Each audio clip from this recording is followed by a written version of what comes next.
Clayton. I'm co-chair of the Concord250 Executive Committee. And I'm Rob Monroe, co-chair of Concord's 250th Executive Committee. And welcome and thank you for your service as an ambassador to the events of April 19th, 2025, which as of our filming is 36 days away. We are really excited to have you join us in preparing for this event. It's a lot of work, it's a lot of effort, but your service will help ensure a safe and fun set of events on April 19th, 2025. We will have events beginning at 6 a.m., going all the way through 9 p.m., and so we anticipate residents and visitors from around the region, country, and world to descend upon our Village of Concord and enjoy an incredible array of events and activities. I think you'll find this video to be really helpful to answer a lot of questions you may have. Yes, maybe even address some anxieties that you feel, but you'll have a lot of support, again, reflected in this particular video to help you both be a wonderful ambassador on the part of the town of Concord.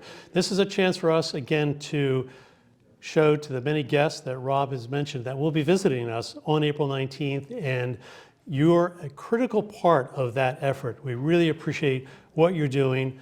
It makes a big difference. Thank you so much. Hello, my name is Court Booth. With me is Ray Andrews. Ray and I are ambassadors. We are volunteers for Concord 250. And this video is one of a series of communications that Ray and I are putting together in order to have us all well oriented to the big day, April 19th. We have perhaps 100,000 people coming into town, perhaps double that. There is, frankly, a lot we don't know. But what we do know is we have about 150 volunteers who are going to be flexible, going to be outward facing, going to be supporting our spectators, and are going to make the day peaceful, fun, and safe. We are not public officials. We are not public safety authorities. But what we do by doing our job, greeting, hosting, advising, directing traffic, and so on, is we allow the public safety people to do their job and have the spectators fully enjoy the day. I'm Ray Andrews, and I'm with him, and I'll be supporting you. There's lots of things we don't know, as Court said. We're going to try to remain flexible and use good judgment. That's going to be key that day, because there are a lot of things that we don't know and won't be known until that day.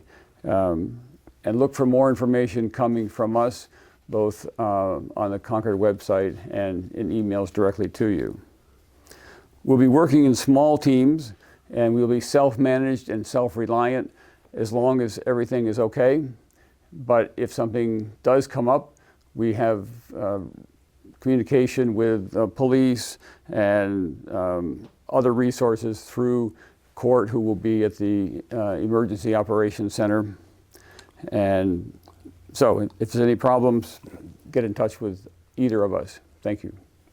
So why don't we know everything we'd like to know right now? Well, simply because the day is not here. We don't know the weather, we don't know the crowd size, we don't know which dignitaries are going to be among us, but what we do know is we are going to be as prepared as we possibly can be. A little bit more about our role as ambassadors. We are really the hosts for the town.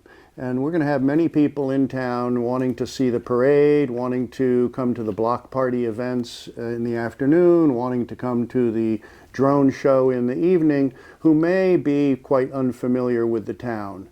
And we, by April 19th, will have all the information we need to be really helpful folks who can give people the information they need.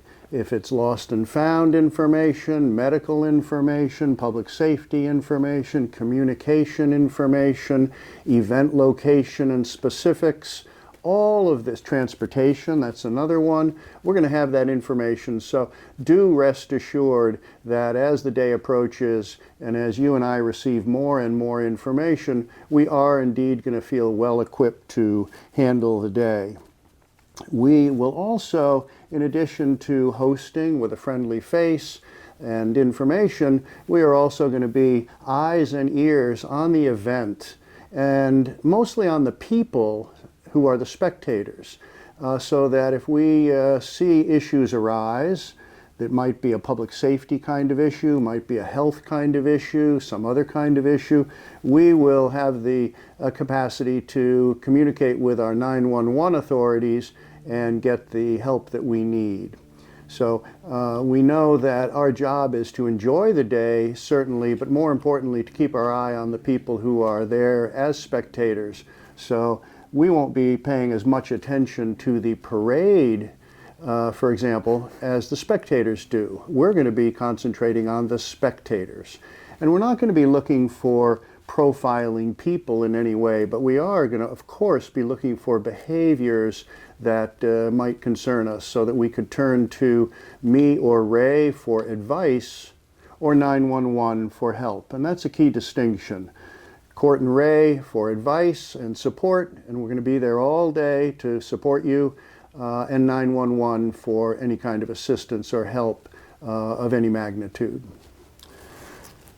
I will be, as Ray said earlier, at the Public Safety Building, and Ray will be at Wright Tavern, and you'll be able to reach us through text, through phone, even through email, right through the day. And we want to know where you are. That's a big part of our job, is to know where you are so that we can support you. And this would mean that in your small team, you'll be working with one other person, 2 or 3 other people. It depends on your shift and your location. We hope that your small team communicates within the team, so that then one of you at the start of your shift will contact me or Ray to say, yes, we're there, we're in place, things are okay. And then mid-shift, give us a call, give us a status report. And then at the end of the shift, tell us that you are finishing up, that if you have a team replacing you, that they're in place, and so on. So that, again, we have high confidence that we have all of our volunteers accounted for from 6 a.m. until 10 p.m. And so by your ready communication with us, we're going to know where you are and how things are going. A little word about the location and the shifts. If you are pinpointed at a specific location, then that means that's your starting point. It's the center of your zone that you will be thinking about. And if you have several people on your team, you would be distributing yourselves across that zone, so that it might be a block or 2 one way, a block or 2 another way, depending on the crowd size and how many people you have on your team. Then at the end of your shift, you would reconvene, hopefully at that center spot, to account for everybody and check out with me or Ray. And let's see. I think that's the key piece. Just remember it again. I'll say it again. Court and Ray for advice and support, 911 for assistance for anybody who might need it. Okay, talking about communication, there will be portable cell towers. I mean, there's supplemental cell towers will be placed in Concord for the event. And so we hope that improves cell service, but the first way to communicate, preferred way would be, or the first choice would be by a phone call to Court or I. You'll have our numbers. And we're assuming that's going to be challenging for cell service, so the next choice would be a text sent to Court or Ray. And you'll have our numbers. We will have, some teams will have radios, and so if you send a text or an email even, expect a reply. Ask for a reply. Ask for confirmation, so that you know the person who you sent it to received it. you'll have all our numbers available to you, his number and mine, and hopefully other people on your team will be, you'll have their numbers too for easy communication. And in fact, you will get a complete roster of all the ambassadors, all of their phone numbers. You'll have that in your hands prior to the event, so that you'll be able to easily set up a little phone list in your phone so that you've got Ray's number ready, you've got my number ready, you've got your fellow team members, ambassador team members' numbers ready at your disposal. Yeah, one thing I was thinking is that visitors aren't familiar with town, so they will come in and may need directions or help finding things. Frankly, people who live in town will, want to know where the water stations are, where the buses access will be. So there will be lots of things in Concord that will be different from the way they are normally in terms of resources. So, day of the event. We've talked a bit about your role and mine for the day, and hopefully with people coming in to enjoy the day, our capacity to simply give information is going to be enough to make it a safe, enjoyable day for everybody. However, it would not surprise me or Ray or you perhaps if we were to see protesters in town who were protesting for or against something, and we might even then see counter-protesters and the potential for verbal conflict between two groups or more. This is part of what it means to be in the United States of America, where we enjoy free speech, and we are going to protect free speech and all constitutional rights that every person has in this country. And what that means for us as ambassadors is, well, we support a peaceful day. Our job is not to enforce. So we can chat with people, we can calm people with our own demeanor, our own calm presence, our own words, but we don't move beyond that to manage behavior. We coach people, we politely advise and suggest, but that's the limit. That is the limit, because again, we have our public safety people in great numbers, highly trained, highly prepared, and they are experts at one, de-escalation when things get tense if they do, and two, in crowd management. Our crowd management could be as simple as helping to protect the parade so that spectators don't spill out into the parade route. We could help somebody if they had to leave the parade, exit through the crowd, for example. What if a horse in the parade acted up? We might be helping to create a corridor in the spectators for that horse to be carefully led out of the parade. So these are some examples of the situations that could occur, and we could imagine another 100, I suppose. But in each and every one of these situations, we will be supporting public safety and not working in a public safety capacity directly. We don't know if you and I are going to have a very thrilling day, a very exciting day, a very stressful day, a very boring day. Frankly, I imagine we're all going to get some of all of those things. Right. There might be times when there's little to do, and then there might be times when we are feeling rather overwhelmed or stressed. So if it does get stressful, just remember you are part of a team. You should be communicating how you're doing with your teammates. They can help you, you can help them. And at all times know that you and I work within our role, within our limits. We all have limitations, and I'm not going to pretend to go beyond mine, and we advise you not to either. If you and I stay in our role, it's going to, I think, be a fine day.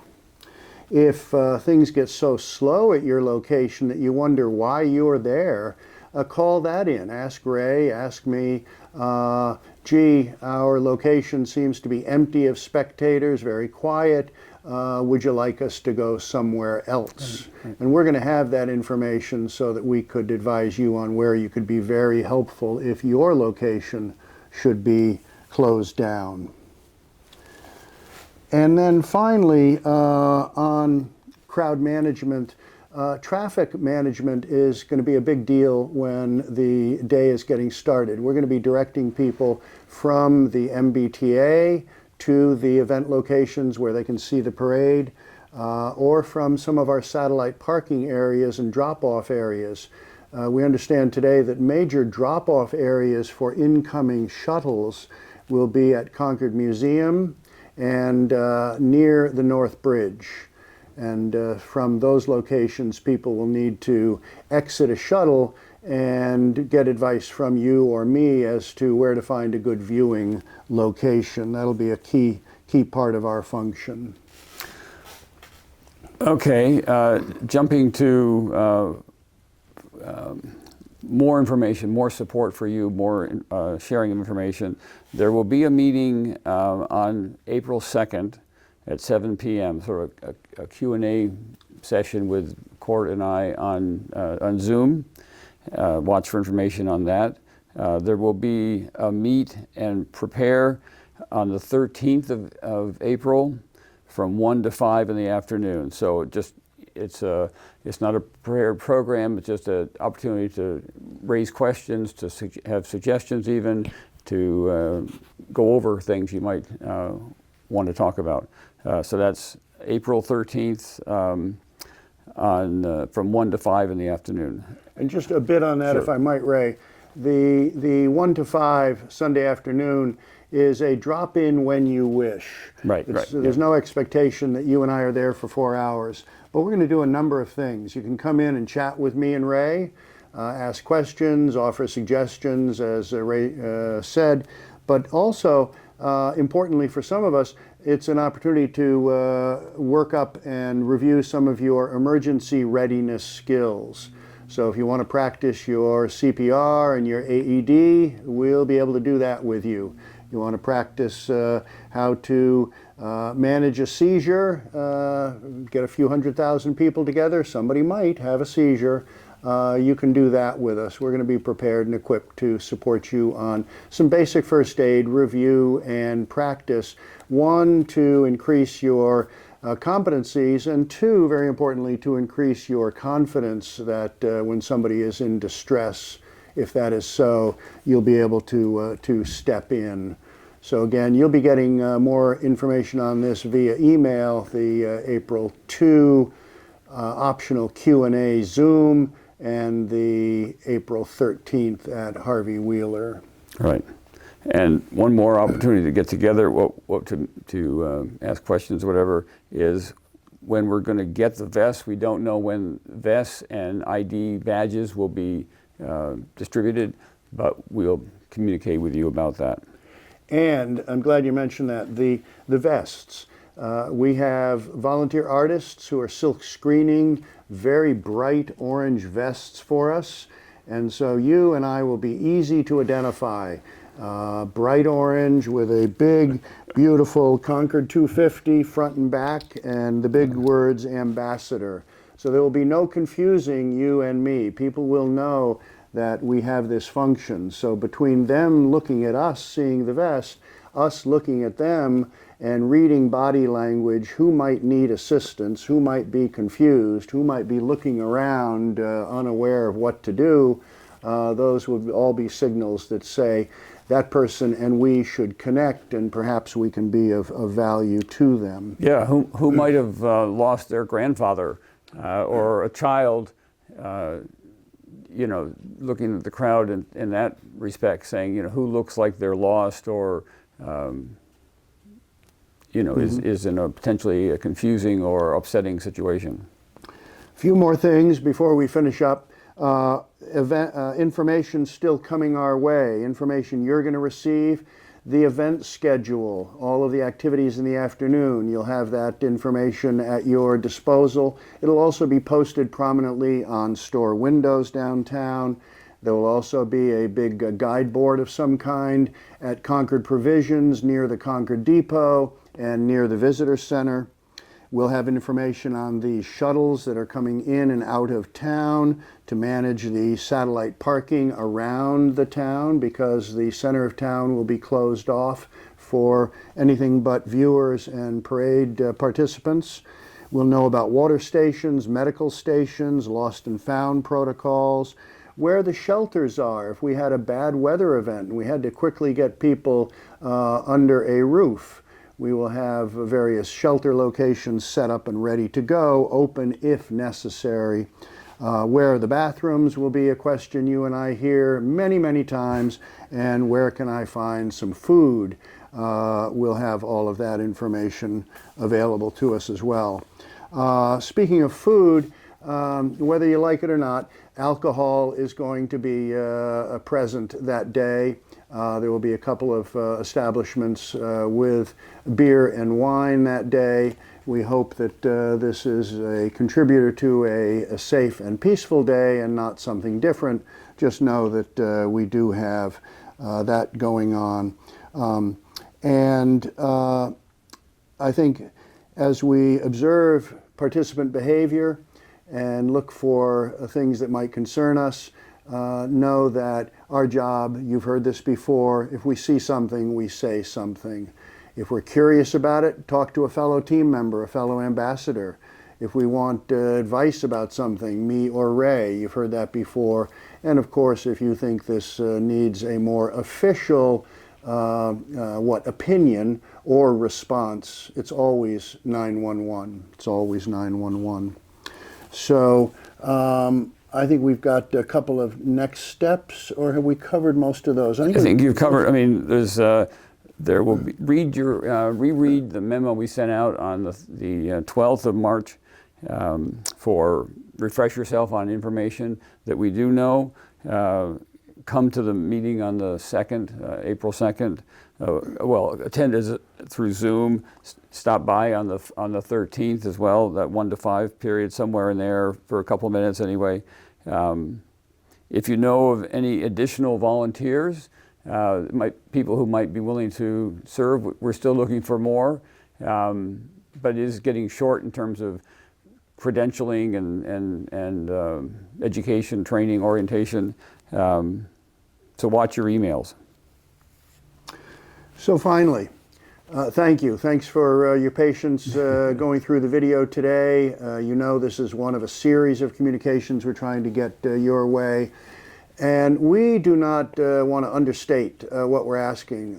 We're asking a lot of you. We're asking a lot of all of our Concord hosts, not only ambassadors, but everybody who is in this town, who cares about this town, who cares about this event, but notably you, because you are the volunteers who have elected to spend some of your precious time on this special day to support others who are visiting the town. You're the ones who make this town proud. You're the ones who show our collective pride, and we want to thank you. In addition to all of the things we might do that day to help other people visiting the town, we have another key function, and that is just by virtue of our presence, our friendly presence, our calm presence, our ready to help you presence. We do a lot to help people manage themselves, stay calm, stay orderly, stay peaceful, and do what they came here to do, which is to enjoy the day, enjoy celebrating Concord's role in American independence and in the founding of our nation. So thank you, thank you, thank you. Keep your eye on your email, more to follow, and we hope this video has been somewhat helpful in grounding you in the responsibilities you and I share for the day. Thanks a lot. Thank you. Thank you, Court. Hello everyone, I'm Tom Mulcahy, I'm the police chief. I'm here with Captain Brian Goldman. Thank you for watching the video. We want to thank you as being the ambassadors and the volunteers in the face of Concord for our big celebration on April 19th. So we appreciate your commitment, you stepping up to volunteer to assist us. As being an extra set of eyes and ears on the ground for public safety, and you're a vital role as ambassadors. It allows us to do our job better. So the one overarching message that we have is that if you see something, say something. If something looks out of the ordinary and you think that it might be something we need to know about, bring it to your nearest public safety official on the ground, whether it be a policeman, a fireman, if someone needs water, medical attention, a medical tent, directions for transportation, anything like that, that you're unsure of, just bring it to a public safety official on the ground, and we'll help you out with that. So we just want to say thank you again from the police department, and we appreciate you very much. Thank you, everyone. See you on April 19th.